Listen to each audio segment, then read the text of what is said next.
साथियों पर आप पढ़ेंगे offence against state, chapter number 7 है, बेकार चैप्टर है। अब चूँकि ये क्लास थ्योरेटिकल है, पढ़ाना तो पड़ेगा भाई, मजबूरी है, पढ़ लो। एग्ज़ाम में क्वेश्चन आएगा पर उसको अटेंड मत करना भाई, टाइम पास चीज़ें।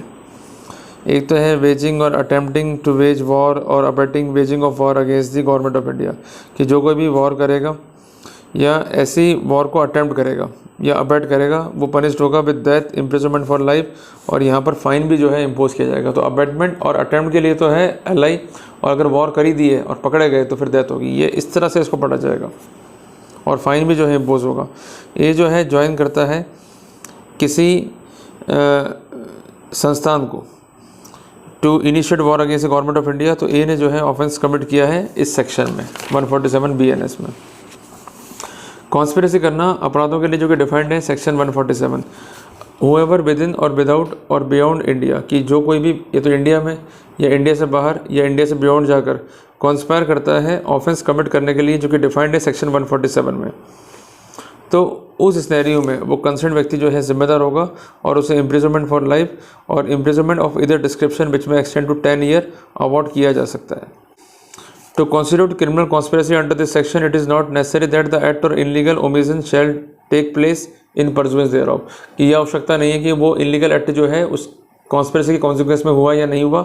अगर सिंपल जो है वो एक्ट इलीगल है और सेक्शन 147 BNS में जो है कवर है, तो उसका जो कॉन्स्पिरेसी है वो अपने आप में ही दंडनीय अपराध हो जाएगा सेक्शन 148 BNS में। बहुत सिंपल सी बात है।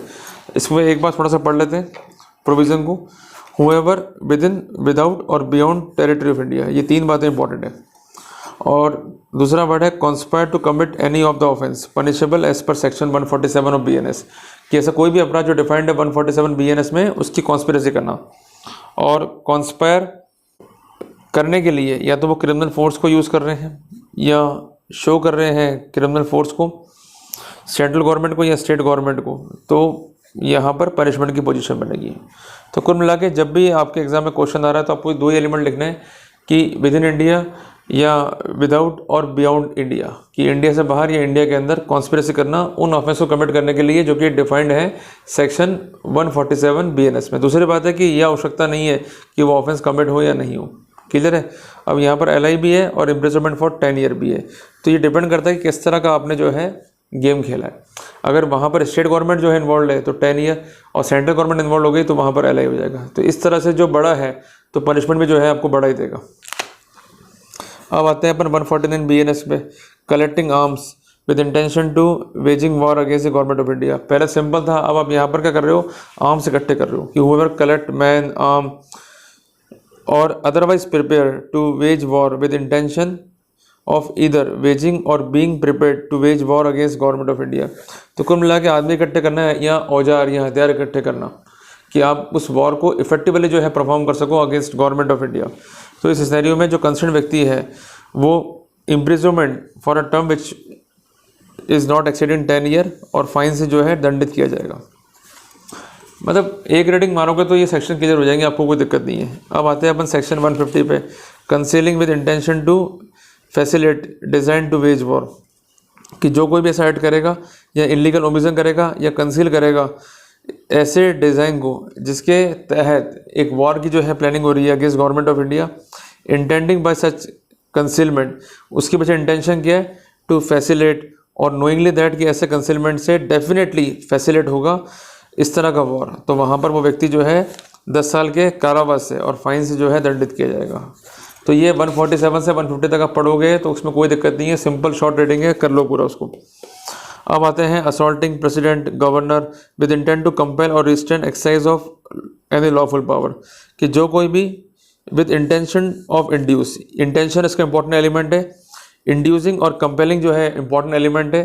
तीसरा है प्रेसिडेंट ऑफ इंडिया या governor of state, in exercise और refrain from exercising in any manner any of lawful power, कि वो एक्सरसाइज करें या एक्सरसाइज नहीं करें उन पावर्स को जो कि उनके लिए लॉफुल है to exercise as a president और एज अ गवर्नर, उनको ये असॉल्ट करते हैं या रॉन्गफुली जो है रिस्ट्रेन करते हैं या अटैम्प्ट करते हैं रॉन्गफुल रिस्ट्रेन को, और by the means of criminal force और by showing the criminal force, और जिसमें इसका अटेम्प्ट भी जो है शामिल है।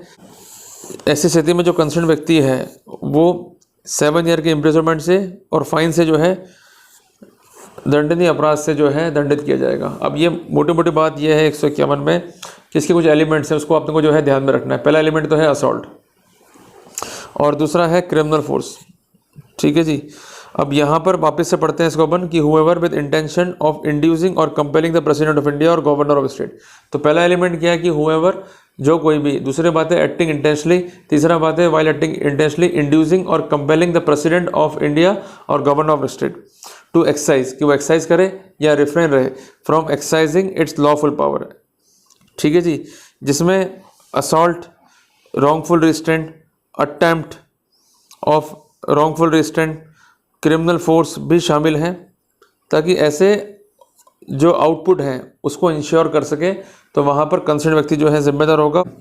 तो कुल मिला के उसको कंपेल करना कि वो कोई लॉफुल पावर एक्सरसाइज करे या ना करे, केवल इसलिए कि आप उसको असॉल्ट कर रहे हैं या रॉन्गफुली रिस्ट्रेंट कर रहे हैं या क्रिमिनल फोर्स को यूज़ कर रहे हैं, ताकि ऐसा करने के लिए विवश वो हो जाए। तो वहाँ पर जिम्मेदारी जो है बनेगी 151 BNS में। चीज़ें थ्योरेटिकल इतना काम नहीं आती है, सब पकड़ पड़ने की चीज़ें हैं, कोई सेंस ही नहीं है इसका।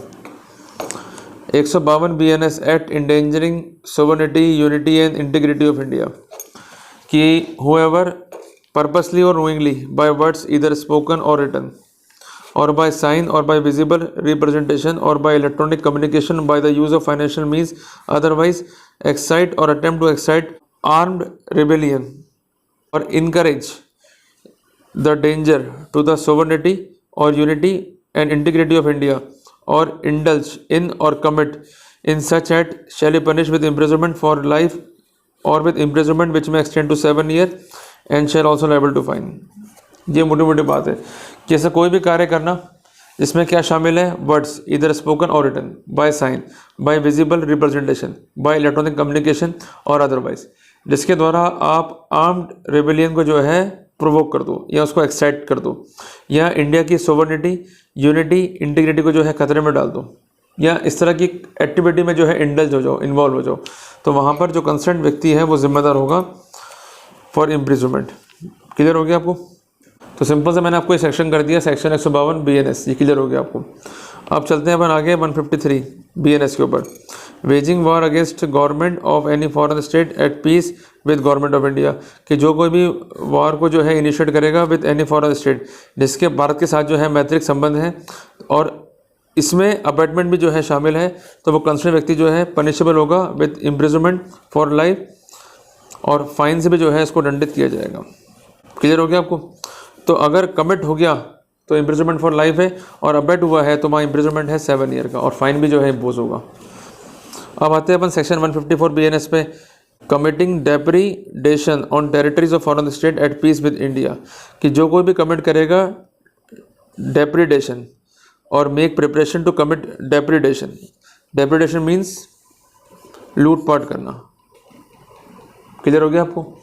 तो जो कोई भी लूटपाट करेगा या इसका प्रिपरेशन करेगा किसी फॉरेन कंट्री के कॉन्टेक्स्ट में जिसका इंडिया के साथ जो है मैत्रिक संबंध है, तो वहाँ पर उसको जो है पनिशमेंट से, जिसका एक्सटेंशन जो है 7 ईयर है, उससे जो है दंडित किया जाएगा। क्लियर है? और उसकी प्रॉपर्टी भी जो है वहाँ पर फॉरफिट की जा सकती है एज पर प्रोटोकॉल। तो वर्ड आपको क्या ध्यान रखना है इसमें, डेप्रीडेशन, लूटपाट करना फॉरेन कंट्री में, सेक्शन 154 BNS, यही याद रखना है आपको।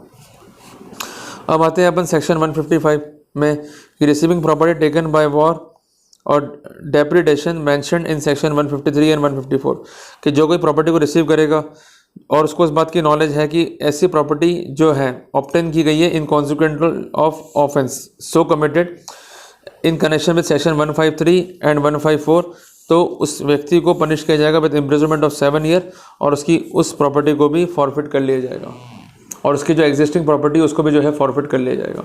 बहुत सिंपल सी बात है कि कोई प्रॉपर्टी रिसीव करना बाय द वे ऑफ डेप्रीडेशन और by the way of war, और इस कॉन्टेक्स्ट में जो ऑफेंस कमिट हुए हैं उनका कनेक्शन है with section 153 and 154 of the BNS। Theoretical पढ़ लेना खुद ही, कोई ट्रबल नहीं है इसमें। तो ये दंडनीय अपराध है 155 BNS में। अब आते हैं 156 BNS के ऊपर। पब्लिक सर्वेंट अगर वॉलंटरीली अलाउ करते हैं प्रिजनर ऑफ स्टेट को और वॉर को टू एस्केप, कि अगर कोई पब्लिक सर्वेंट है और कस्टडी है उसके पास स्टेट प्रिजनर की या प्रिजनर ऑफ वॉर की, प्रिजनर ऑफ वॉर जो है कंसेप्ट है इंटरनेशनल लॉ का, और वॉलंटरीली अलाउ करता है ऐसे प्रिजनर को to escape from the place in which such prisoner is confined, वो दंडित किया जाएगा with the imprisonment for life या imprisonment which may extend to 10 year, और फाइन भी जो है इम्पोज होगा।